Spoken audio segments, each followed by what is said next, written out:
और बड़ी खबर का रुख करते हैं। बोकारो से बड़ी खबर है, यहां पैकर्स एंड मूवर्स की गाड़ी जलकर खाक हो गई। यहां सेक्टर 4 से एक डीएसपी का सामान रांची ले जाया जा रहा था। इसी दौरान NH23 पर बालीडीह के पास गाड़ी में आग लग गई। हालांकि ड्राइवर गाड़ी छोड़कर कूद गया, जिससे उसकी जान बच गई, लेकिन गाड़ी में लगी आग में उस पर लदे सारे सामान जलकर खाक हो गए। बालीडीह थाना क्षेत्र की यह घटना है। तो तस्वीरें आप देख सकते हैं किस तरह से NH23 पर पैकर्स एंड मूवर्स की गाड़ी में एक आग लग गई। आपको बता दें कि ये ट्रक एक डीएसपी के सामान को लेकर रांची जा रहा था और उसी दौरान इस गाड़ी में आग लग गई। हालांकि जैसे तैसे ड्राइवर ने गाड़ी से कूदकर अपनी जान बचाई है, लेकिन इस दौरान ट्रक में रखा सारा सामान जलकर खाक हो गया। बोकारो से लेके आ रहे थे घर सामान सेक्टर 4 से रांची को जा रहे थे।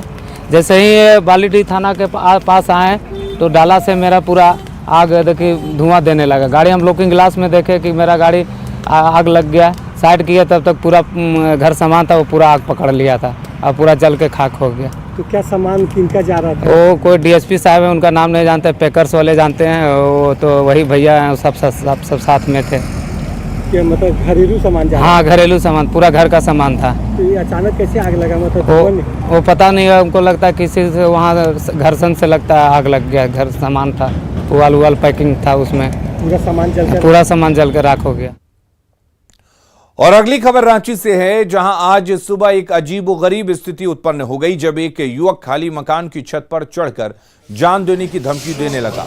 मामले की सूचना के बाद पुलिस मौके पर पहुंची और युवक को समझाने बुझाने में जुट गई। बाद में फायर ब्रिगेड को भी बुलाया गया और युवक को उतारने की कवायद शुरू हो गई। आखिरकार युवक इन चीजों को देख छत से कूद गया, लेकिन नीचे खड़े लोगों ने उसे बचा लिया। पूरा मामला कोतवाली थाना क्षेत्र के सेवा सदन अस्पताल के पास का है। जानकारी के अनुसार युवक नशे में था।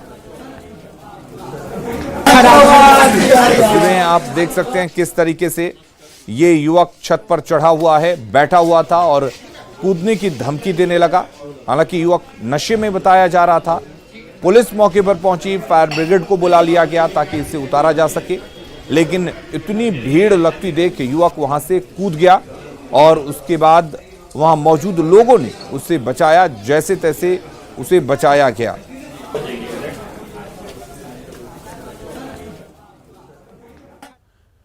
झारखंड में अब निजी क्षेत्र में 75% स्थानीय लोगों की नियुक्ति अनिवार्य होगी। राज्य सरकार इससे संबंधित अध्यादेश लाने जा रही है। श्रम, रोजगार, प्रशिक्षण व कौशल विभाग की ओर से तैयार प्रस्ताव पर विधि विभाग ने मंजूरी दे दी है।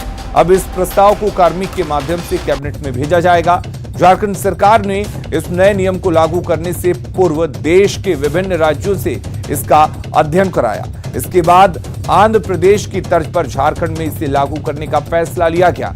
इसके लिए सरकार Jharkhand employment of local candidate in industry and factories act 2021 से संबंधित अध्यादेश भी लाने जा रही है। घोषणा पत्र में भी था और निश्चित रूप से झारखंड का गठन ही इन विषयों को लेकर के हुआ था कि यहाँ के स्थानीय नौजवानों को रोजगार मुहैया हो सके। कॉन्ट्रैक्ट बेसिस पर हो या फिर कहीं निवेश हो या प्राइवेट कंपनियों में हो, इन सारे जगहों पर यहाँ के नौजवानों को रोजगार मिले ताकि यहाँ जो बेरोजगारी की समस्या है वो जितनी ज्यादा दूर हो सके। सरकार इस संबंध में अध्यादेश लाने का विचार कर रही है। जो भी कमिटमेंट हम लोगों का था जनता के प्रति, जो वादे करके हम सत्ता में आए, झारखंड झारखंडियों के लिए बना है। हम लोगों ने संघर्ष करके इसे बनाया है। निश्चित तौर पर झारखंडियों को उनका अधिकार मिलना चाहिए और इस दिशा में एक बहुत ही क्रांतिकारी कदम होगा। मैं सैल्यूट करता हूं युवा मुख्यमंत्री को, जिन्होंने एक विजन के तहत कैसे यहाँ के लोगों को रोजगार से जोड़ा जाए, एक ब्लूप्रिंट तैयार करके इस तरह के घोषणाओं को अमली जामा पहनाने का काम किया है। क्योंकि सरकार ने 5 लाख नौकरियां देने का वादा किया था, यहां कृषि लोन माफ करने का वादा किया था, बेरोजगारी भत्ता देने का वादा किया था, कुछ भी ये नहीं कर पाई। तो फिलहाल इस मुद्दे पर ये क्या प्रस्ताव लेकर आ रहे हैं, उस प्रस्ताव को आने दीजिए, कैबिनेट से पास होने दीजिए। उसके बाद पूरे प्रस्ताव को देखने पर ही भारतीय जनता पार्टी कोई विस्तृत प्रतिक्रिया देगी। बोकारो में धान किसान काफी परेशान नजर आ रहे हैं। यहां धान बेचने में बिचौलिया तंत्र काफी हावी है। बाहर से आकर बिचौलिए किसानों के धान कम कीमत पर खरीदते हैं। दरअसल धान का सरकारी रेट जहां 2050 रुपए है, वहीं इसकी कीमत बिचौलिए 1200 से 1400 रुपए देते हैं। जिले के 9 प्रखंडों में कमोबेश यही हालत है। सरकार के लॉकडाउन के बाद भी किसानों को लाभ नहीं मिल पा रहा है। परेशानी सर बहुत है। ठीक है, हम लोग जो मतलब धान जो करते हैं, कोई भी खेती उती करते हैं, सरकारी रेट जो भी है हम लोग को मिल नहीं पाता है। सरकारी रेट आपका 2050 है, 2000 के पार है। हमको मिलता है, दलाल आता है, बिचौलिया आता है, 1300, 1200, 1400 लेगा। क्या करेंगे? उसी में हम लोग को करना पड़ता है। सरकार तो ध्यान देता नहीं है उस पर। धान की पैदावार काफ़ी अच्छी हुई, लेकिन फिर भी किसान काफ़ी परेशान है। बिचौलिया तंत्र काफ़ी हावी है।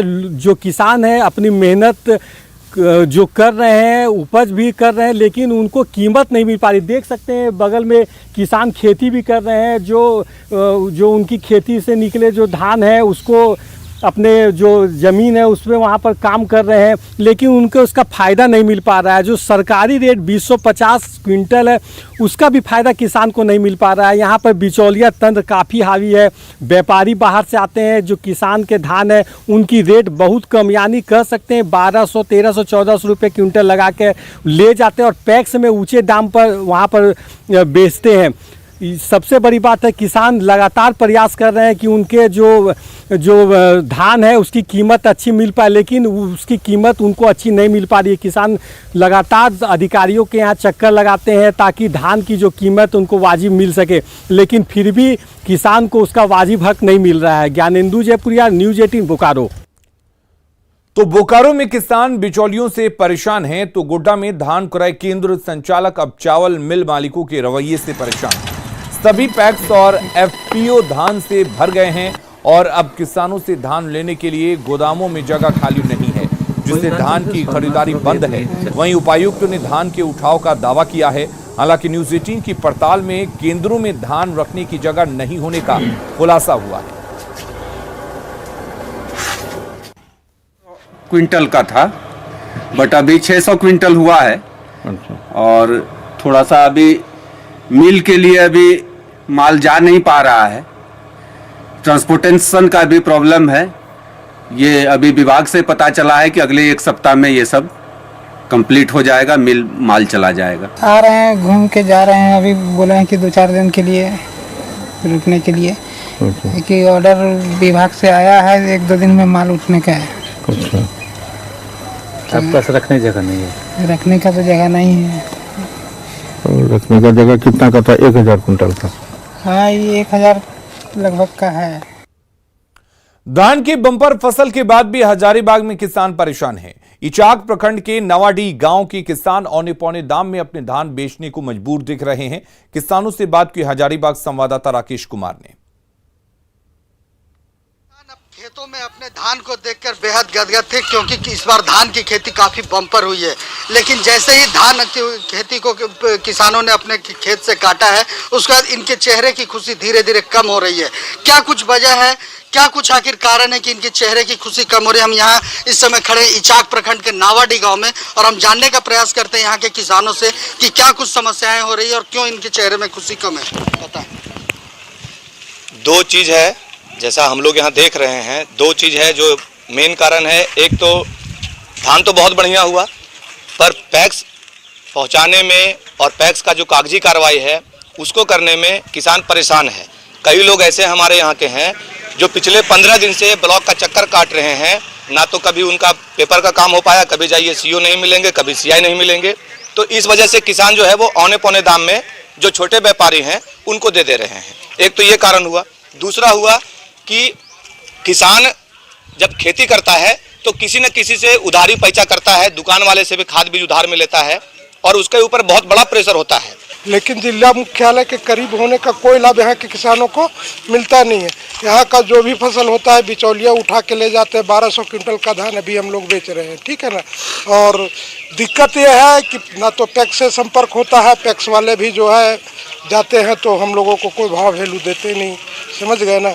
मेन कागजी कार्रवाई। हाँ, वो तो कभी कहते हैं कि आपका धान गीला है, तो कहते हैं कि धान में ज़्यादा जो है खखरी वगैरह है, जो खखरी होता है वो होता है और धान हम लोगों ने पौने दाम में बेच पा रहे हैं। और यहाँ का किसान बहुत दिक्कत में है, धान ही नहीं और जो फसल है मक्के का फसल 800 रुपये क्विंटल हम लोग बेच। इसी हजारीबाग में यहाँ के सूबे के कृषि मंत्री ने 13 दिसंबर को कहा था कि हम किसानों का इस बार बहुत अच्छा से धान खरीदेंगे और कि सरकार इस बार 3 गुना ज़्यादा धान खरीदेगी।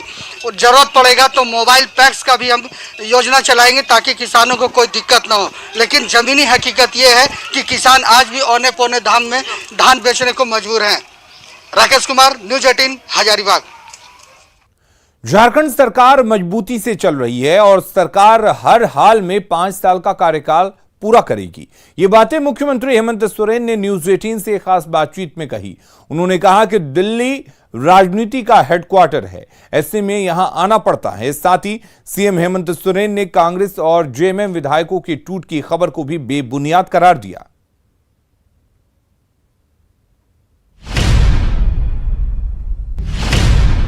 यूपीए गठबंधन की सरकार चल रही है और स्वाभाविक तौर पर यूपीए के फोल्डर के कांग्रेस के वरिष्ठ नेता दिल्ली में रहते हैं और आज मैं दिल्ली आया हूं बहुत लंबे समय के बाद, लगभग साल भर के बाद। तो स्वाभाविक है एक दुआ सलाम तो बनता ही है। राज्य में हमारी सरकार है, राज्य की कई मुद्दे होते हैं जो केंद्र सरकार के साथ चर्चाएं में रहती हैं, चाहे कोरोना, कोविड, वैक्सीन से लेकर के पैंडेमिक सिचुएशन के साल भर तक प्रधानमंत्री जी ने वीडियो कॉन्फ्रेंसिंग के माध्यम से कई दिशा निर्देश दिए। अर्थव्यवस्था की जो स्थिति है वो आप सब लोग जानते हैं।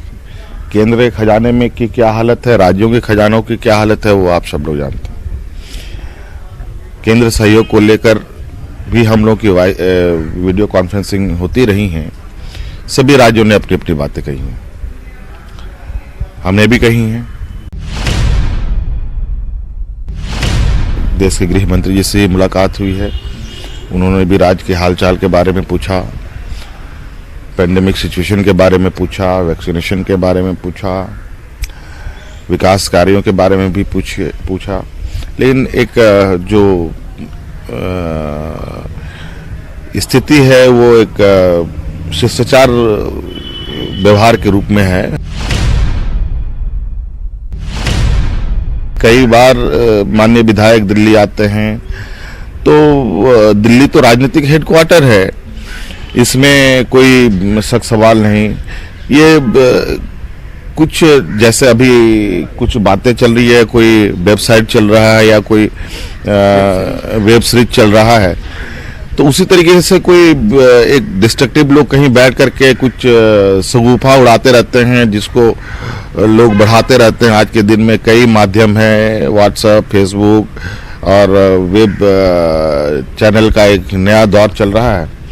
लोगों ने कुछ डाल दिया, लोग गप सड़ाके कर रहे हैं, इससे सरकार को कोई लेना देना नहीं है। सरकार बिल्कुल मजबूती के साथ चल रही थी, चल रही है, आगे भी चलेगी। ऐसे घटिया और फिजूल चैनलों को देखने का मेरे पास समय नहीं है। जिसको देखने का है वो देखेंगे, जिसको नहीं देखने का होगा नहीं देखेंगे। कोई मुझे मजबूर कर सकता है क्या उस चैनल को देखने के लिए, उस सीरीज को देखने के लिए? ऐसे घटिया घटिया चीजों पर समय जाया करना मूर्खों वाला काम है। हजारीबाग मेडिकल कॉलेज की छात्रा पूजा भारती की मौत मामले में अभी तक पुलिस के हाथ खाली हैं। इस मामले में पुलिस की संयुक्त टीम जांच कर रही है, लेकिन अब तक किसी भी नतीजे पर नहीं पहुंच सकी है। ऐसे में पुलिस की कार्यशैली पर भी सवाल खड़े हो रहे हैं। मेडिकल कॉलेज अस्पताल का जायजा लिया हजारीबाग संवाददाता राकेश कुमार ने। हजारीबाग मेडिकल कॉलेज की छात्रा पूजा भारती के शव मिले आज 7 दिन से अधिक हो चुके हैं, लेकिन अब तक पुलिस का हाथ खाली है। पुलिस इस पूरे घटनाक्रम को लेकर गुत्थी जो है वो नहीं सुलझा पाई है। और हम बताएं आपको कि ये वही गर्ल्स हॉस्टल है मेडिकल कॉलेज का, जहाँ से पूजा भारती निकली थी अपने परीक्षा देने के लिए, लेकिन ना तो वो परीक्षा दी और कैसे यहाँ से गेट से बाहर चली गई, यह भी एक इस समय रहस्य का बात है। लेकिन जिस तरह से पुलिस का जो तफ्तीश चल रहा है, संयुक्त SIT की टीम चल रही है, जांच कर रही है पूरे मामले की, लेकिन जिस तरह से 7 दिनों के बाद भी पुलिस किसी नतीजे पर नहीं पहुंची है, यह अपने आप में एक बड़ा चिंता का विषय है। और लगातार यहाँ पे शहर में भी इसको लेकर लगातार चर्चाएं बनी हुई है। आप देख सकते हैं कि ये जो हॉस्टल है ये बिल्कुल सन्नाटा पसरा हुआ है। यहाँ पे कोई कुछ कहने को तैयार नहीं है यहाँ पे कि आखिर क्या कुछ वजह है, क्या कुछ यहाँ के लोग समझते हैं। लेकिन उसके बाद भी जिस तरह से पुलिस और पुलिस के वरीय पदाधिकारी लगातार इस पूरे मामले को मॉनिटरिंग कर रहे हैं और अब तक किसी मामले नतीजे पर नहीं पहुँचे, यह अपने आप में कई बड़ा सवाल खड़ा कर रहा है। राकेश कुमार, न्यूज़ 18, हजारीबाग। घाटशिला अनुमंडल में मकर पर्व के मौके पर गांव-गांव में टूसू मेले का आयोजन किया जा रहा है। इस मेले में गांव के लोग टूसू प्रतिमा लेकर आते हैं और इसकी प्रतिमा सबसे बेहतर होती है उसे पुरस्कार भी दिया जाता है। इस टूसू मेले में आकर्षण होती है मुर्गे की लड़ाई।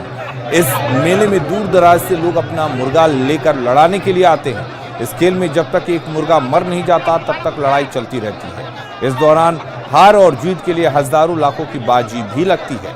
मुर्गे की लड़ाई को आदिवासी समाज अपनी परंपरा मानता है। मुर्गे की लड़ाई में लोग अपने अपने हिसाब से बाजी खेलते हैं, लेकिन इस खेल में शौकीन लोग भी रहते हैं जो लड़ने वाले मुर्गे की खरीदारी 5 से 10 हजार तक में करते हैं और इसमें 50 हजार से लेकर लाख रुपए तक की बाजी लगती है।